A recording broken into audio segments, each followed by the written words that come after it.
Let's talk to Tobias Ellwood, though, former Defence Select Committee Chair. Tobias, very good morning to you. Good morning.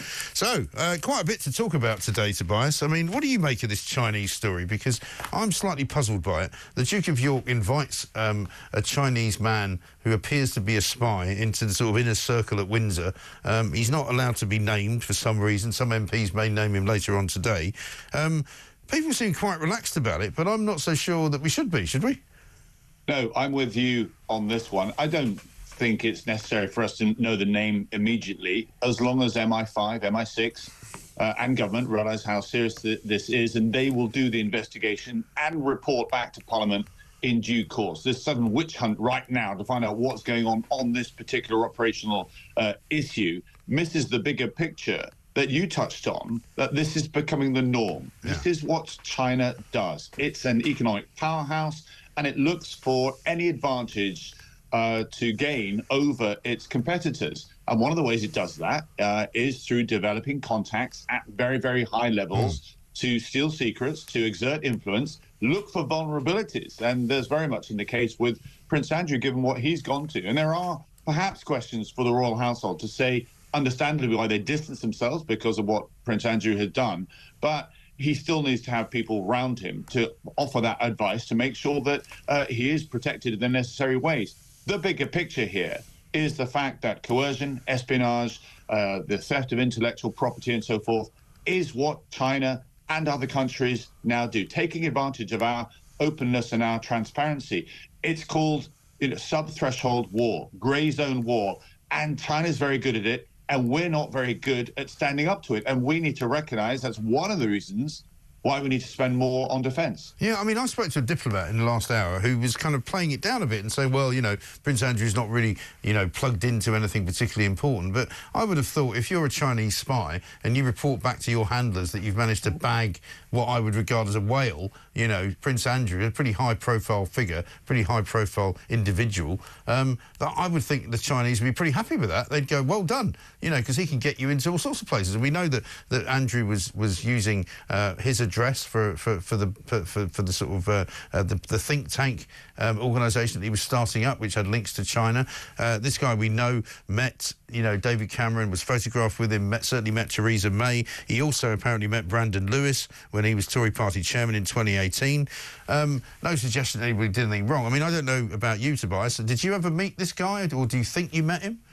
No, I have no recollection, but that isn't the point. What you're describing there is a long-term approach by China. The fact that they will advance this particular opportunity, but it'll be one of hundreds. And one of them may reap dividends, others may not.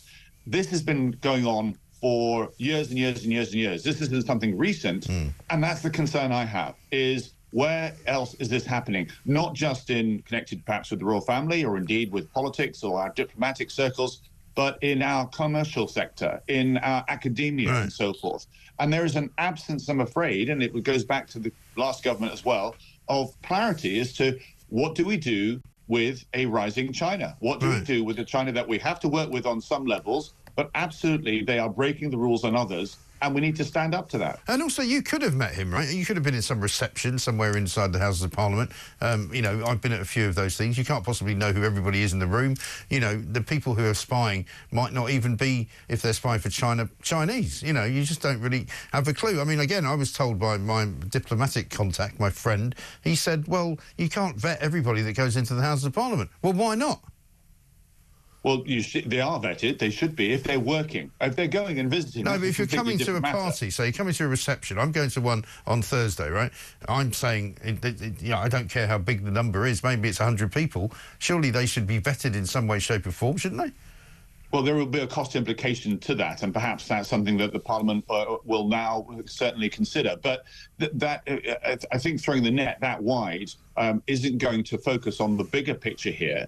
Is what is our China strategy? How do we then work with this country that has become so powerful and will challenge America's dominance economically, technologically, and also from a perspective of military as well? And they've been allowed to advance and grow and develop their aggression and take a lot of countries with them to reinterpret our global order. And that, I'm afraid, is the bigger challenge that we're going to face over the next decade. making all this placed into context, you know, how small it actually is. This should be treated as a wake-up call as to what China does. Yes, I think that's absolutely right. Let's talk about the government and how they're doing. After 5 months, according to the Daily Mail, Keir Starmer is the worst Prime Minister ever. He's got the lowest approval rating in modern history at this stage of his premiership.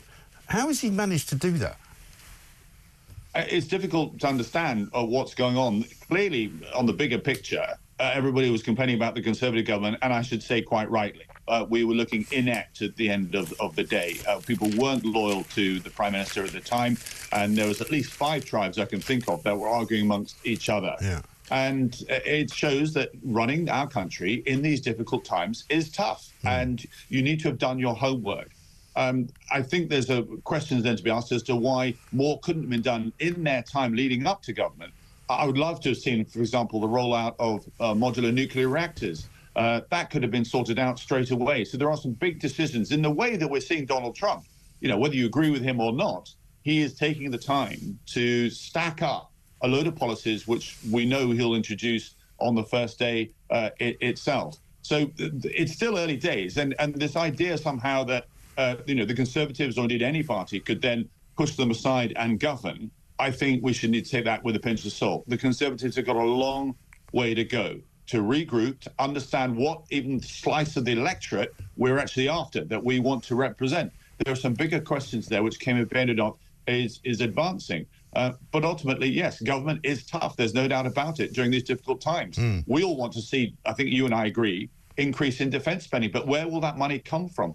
Persuading the British people, I'm now believing, is the best way to get increase in defence spending, because we all now recognise that the world is getting more dangerous, not less. Let's place pressure on our parliamentarians to say that is something I would like to see our taxes spent on. Yeah, I think people would definitely back that. Let's have a look at Harriet Harman this weekend. I wonder what you make of this, because a lot of people say to me now, you know, they're fed up with the two-party system. It doesn't work for them. They'd like to have an alternative choice, but they don't know whether that would ever come to anything. 4 million people voted for reform at the last election. They didn't really get the same result as the Lib Dems, which they feel hard done by on as well. Have a look at this, Harriet Harman. People should be very concerned about reform, because they're not just a threat to individual parties, but I actually think they're a threat to democracy, because they are offering easy answers to real problems, which are not a solution and will just increase people's distrust and disillusionment. See, I think that's very dangerous talk, to say that a new party is a threat to democracy. They're not a threat to democracy. They're part of the democratic order. They're part of the democratic choice that people can make, surely. You're right about that. And there's also nothing new about Nigel Farage. How long has he been kicking around? He has a new name, but it's in another form. The question I would then pose, particularly to reform, is what exactly do you stand for? Because it is the easiest thing in the world to listen to a group of people as to what their complaints are and say, I agree with your complaints and I am angry with you and I will lead you in your anger. It's another level of statecraft to then go stand in front of them and say, I hear what you say, this is the answer, and I'm going to take you to a place where perhaps you didn't realize you needed to go. And that's the difference between statecraft and populism. And I'm waiting to see reform move from one to the other. Otherwise, absolutely, they will gain traction, they will gain support, but it will be short-lived because they do not have the answers. And that is the challenge to reform. It's also the challenge to the Conservative Party now that we're regrouping as well. Provide those long-term answers that people can buy into. Otherwise, I'm afraid it is just short-term populism. Yeah, but populism isn't necessarily a bad thing in and of itself. The point about the Tories right now is that they're fighting for survival, and I worry that not very many of them actually realise that. You know, when I speak to Tory MPs, they talk as though they're the only opposition, that they're the only people that can be relied upon to challenge Labour. And quite frankly, they're not really doing it very well, and they seem to think that they've got a God-given right to be, you know, one of the 2 main parties of this country for the rest of time. And I think they need to be very careful about that. I think there's some wise words there, because go back to previous elections in the last sort of 50 years or so, the 2 main parties dominated about 80% of the votes. Yeah, so any election, Labour and the Conservatives, the majority of people would be voting for one or the other. Very, very clear with smaller parties. That has now changed. I think that is now actually all over, because the Conservatives may be just ahead in the polls of Labour, but right behind on our heels is Reform on around 20%, and Liberal Democrats there as well. So that is where our world is actually going. And that's very, very dangerous territory, because it means it's very difficult to get across the line. So it requires, as I stress, a very robust strategy as to what you stand for, where you want to take Britain, particularly in these testing times. That's the manifesto that I would like to see. I would also, and I suspect this is where you and I will probably disagree, is that particularly on the international matters, there needs to be more agreement between the parties, because normally that is the case, even in America as well, Republicans and Democrats. When it comes to foreign policy, there is usually greater agreement as to where you want to take your country. And at the moment, politics has descended into the fact that every time Labour says something, you've got to disagree. Every time the Conservatives say something, Labour has got to disagree, and so forth. It's this constant bun fight. And actually there is, I think, space in the middle. There's arguably much that align us that we can agree with and move forward, rather than getting into the tribal politics, which can actually put off a lot of the electorate. Well, possibly so. Certainly when Labour start giving away the Chagos Islands, which they never said they were going to do, when they go out to Samoa and decide that on the way out they're not going to have any conversations about reparations, on the way back it turns out they've signed a deal to talk about reparations. I think people don't trust the Labour foreign policy at the moment, and David Lammy, you know, is sort of, you know, reverberating around in various parts of the world, is not a great look, I'm afraid. Well, you mentioned that, but again, you know, we ran out of road on the international courts. There was nowhere else to go. The tickets, they were going to be handed back anyway. This is a lot of detail in that particular case, when we'd stopped using it as a military base. So this 90-year deal that we've ended up with, that the Americans actually agree with too, it's been politicized, I understand. Well, Trump doesn't agree with it. Gibraltar and the Falklands, which you and I both know are very, very different, beasts. They really, really are. There's no chance of those being handed away as well. This isn't going to go anywhere towards China either, because they don't like the Chinese.